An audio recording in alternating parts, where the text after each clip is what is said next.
కూటమి ప్రభుత్వం సమపాలలో సంక్షేమం అభివృద్ధి చేస్తోందని మంత్రి కందుల దుర్గేష్ అన్నారు.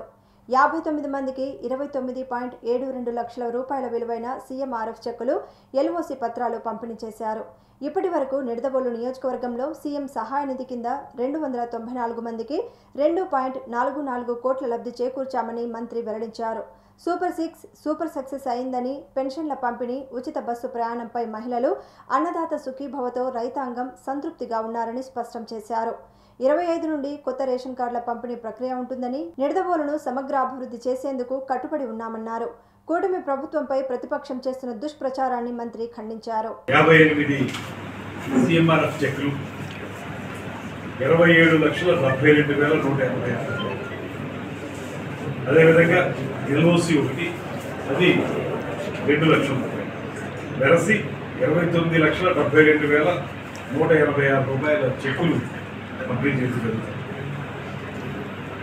ఈ సంవత్సరం మొత్తం మీద ఇప్పటి వరకు 2,44,46,779 రూపాయల కిమ్మత్తు చేసేటువంటి చెక్కుల్ని సీఎంఆర్ఎఫ్ కింద పంపిణీ చేయడం జరిగింది. ఎవ్రీ మంత్ కూడా ఎవరెవరైతే ఆ పన్నులు వస్తున్నారో వారికి ముఖ్యమంత్రి గారి సహాయ నిధి నుంచి చెక్కులు పంపిణీ చేయడం అనేటువంటి కార్యక్రమాన్ని ఒక నిరంతర ప్రక్రియగా నిర్వహించుకోవడం జరుగుతుంది. దీనికి సంపూర్ణంగా ఈ కార్యక్రమాన్ని ముందుకు తీసుకెళ్తున్నటువంటి ముఖ్యమంత్రి గారికి, అదేవిధంగా ఉప ముఖ్యమంత్రి గారికి ప్రత్యేకమైనటువంటి నమస్కారాలు తెలియజేస్తూ, ముఖ్యమంత్రి గారి సహాయ నిధి అనేది గతంలో ఎప్పుడు కూడా ఇంత స్థాయిలో, ఇంత పెద్ద మొత్తంలో వచ్చేటువంటి సందర్భాలు జరుగుతాయి.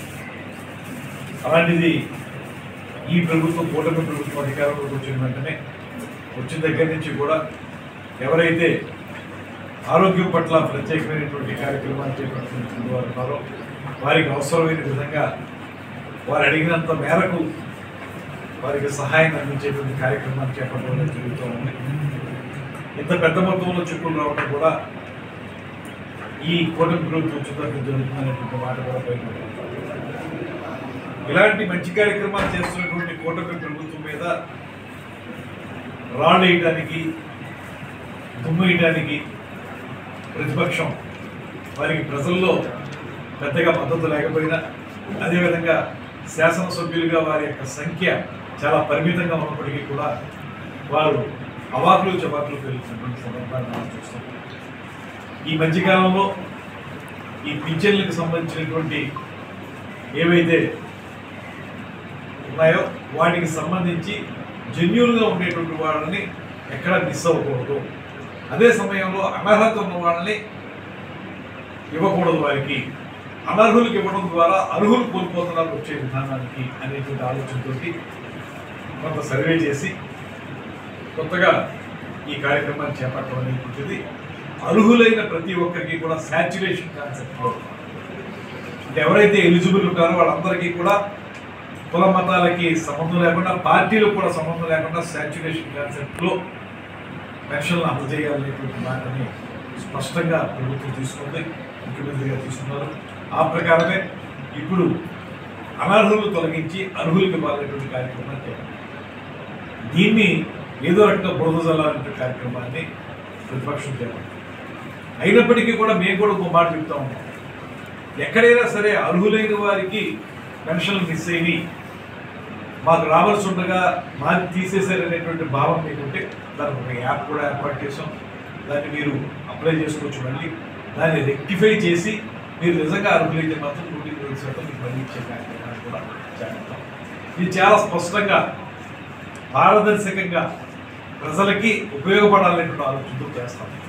చాలా సందర్భాల్లో మనమే చూస్తూ ఉంటాం, ప్రజల్లోకి వెళితే వాళ్ళు కూడా ఒక మాట చెప్తూ ఉంటారు, ఏమంటే పక్కన పలానా వాడికి వచ్చింది, వాడికి బాగానే ఉంది కానీ వాళ్ళకి అనవసరం వచ్చింది, నిజమైన అర్హుడు రాకుండా కోల్పోయాడు అనేటువంటి మాట చెప్పేటువంటి. ఇలాంటివన్నీ లేకుండా చాలా పారదర్శకంగా ఉండడం కోసం ఈ కార్యక్రమాన్ని చేపట్టారు. దాంతోపాటు రేపు 25వ తారీఖు రేపటి నుంచి కొత్త రేషన్ కార్డు, పూర్వంలాగా మనకి పెద్ద పెద్ద పుస్తకాల్లాగా పెద్ద ఏవో అర్థం కాని విధంగా ఉండేది అలా కాకుండా కొత్త రేషన్ కార్డులు చాలా చక్కగా స్లిమ్గా ఉండేటువంటి రేషన్ కార్డు పంపిణీ రేపటి నుంచి ప్రారంభిస్తున్నాం. దాన్ని కూడా రేపు ఇంకా చర్చ చేస్తూ ఉన్నాం. రేపటి నుంచి జిల్లా ప్రోగ్రామ్గా మనం నిడదవోలులోనే ప్రారంభించాలనే ఆలోచన చేస్తూ ఉన్నాం. అన్నీ సెట్ చేసుకుని రేపు నిడదవోలు నుంచే మన జిల్లా కార్యక్రమంగా ఈ కొత్త రేషన్ కార్డు పంపిణీ కార్యక్రమాన్ని కూడా చేపట్టడానికి ప్లాన్ చేస్తాం. సో ఇలా మొత్తంగా చూసుకుంటే మీరు ఒక్కొక్కటి ఏ రకమైనటువంటి కార్యక్రమం జిల్లా క్షేత్రానికి సంబంధించిన కార్యక్రమాలు తీసుకున్నా అన్నీ కూడా పారదర్శకంగా ప్రజలకు ఉపయోగపడే విధంగా చేయబడేది ఇవాళ ఈ ప్రభుత్వం చేపడుతున్న ప్రత్యేక కార్యక్రమం. మీకు వరదలు వచ్చినప్పుడు, తుఫాన్లు వచ్చినప్పుడు ఎంత సమర్థవంతంగా వాటిని ఎదుర్కొనేటువంటి నాయకత్వం నా ప్రభుత్వం మీకు అందరికీ తెలుసు.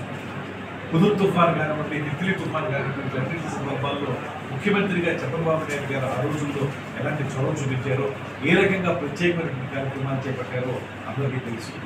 ఇవాళ అక్కడ మనం వచ్చినటువంటి వర్షాలకి విజయవాడ మునిగిపోయిందని, రాజధాని ప్రాంతం మునిగిపోయిందని, దానికి అర్థం లేని మాటలు మాట్లాడినటువంటి ఆ ప్రతిపక్ష పార్టీ మేము చెప్తున్నాం. ఇప్పటికీ మళ్ళీ చెప్తున్నాం, మొన్న కూడా చెప్పాను, మునిగిపోయింది నవరత్నాల పార్టీ తప్పితే మా పార్టీలు కాదు, మా నగరాలు కాదు అని.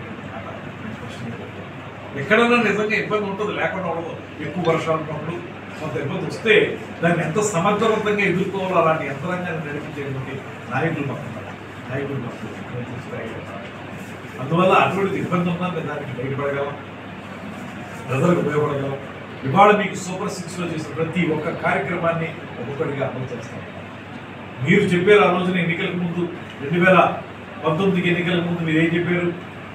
మేము ఇంట్లో పిల్లలందరూ చదువుకోవడానికి అమ్మఒడి కార్యక్రమాన్ని ఇస్తామని చెప్పి అధికారంలోకి వచ్చిన తర్వాత తల్లికి ఇస్తామన్నాం తప్పితే పిల్లలకి ఇస్తామని లేదు, కాబట్టి కుటుంబానికి ఒక్కరికే ఇస్తామనేటువంటి మాట చెప్పి దారుణంగా ప్రజలను మోసం చేసిన పార్టీ ఇవాళ మేము స్పష్టంగా ఎన్నికలకు ముందు చెప్పాం. తల్లికి వందనం కార్యక్రమంలో ఇంట్లో ఎంతమంది పిల్లలు చదివితే అంతమంది పిల్లలకి ఇస్తామనేటువంటి మాట చెప్పి దాన్ని అద్భుతంగా అమలు చేస్తున్న పరిస్థితులు ఒకసారి ప్రజలు గమనించాలి. అదేవిధంగా ఉచిత బస్సులు, ఇందులో వాళ్ళు చెప్తారు కొన్ని బస్సులకి లేదు, నిజమే కొన్ని బస్సులకి ఇప్పుడు సూపర్ లగ్జరీ ఆర్టీసీ కూడా నడవాలి కదా, సూపర్ లగ్జరీ లాంటివి లేకపోతే నాన్ స్టాప్ లాంటివి అవి కొంచెం కేటగిరీ సెపరేట్. తర్వాత మీకు నాన్ స్టాప్ నిజం చెప్పాల్సి వస్తే మీరు చెప్పండి, గ్రామీణ ప్రాంతాల్లో ప్రజానీకానికి పక్కపక్కన ఉన్న ఊర్లకి వెళ్ళేదానికి అవసరం. అందుకే నాన్ స్టాప్ ఇక్కడి నుంచి ఎక్కడికో హైదరాబాద్ వెళ్ళిపోవడానికి నాన్ స్టాప్ అలాంటి బస్సులు పెద్ద వారికి అవసరం ఉంటుంది. పక్కపక్కన ఉన్న గ్రామాల్లో తిరిగేటువంటి మహిళలకి ఎక్కువ మందికి ప్యాసింజర్లోను, అదేవిధంగా అల్ట్రా పల్లె వెలుగులోను ఇలాంటి వాటిలో చాలా అవసరం. అది దృష్టిలో పెట్టుకుని ఎక్కువ మంది మహిళలకు ఉపయోగపడాలనేటువంటి ఆలోచనతో ఈ కార్యక్రమాన్ని పెట్టాం. దాన్ని ప్రజలందరూ కూడా హర్షిస్తున్నారు, మహిళలు స్వాగతిస్తున్నారు.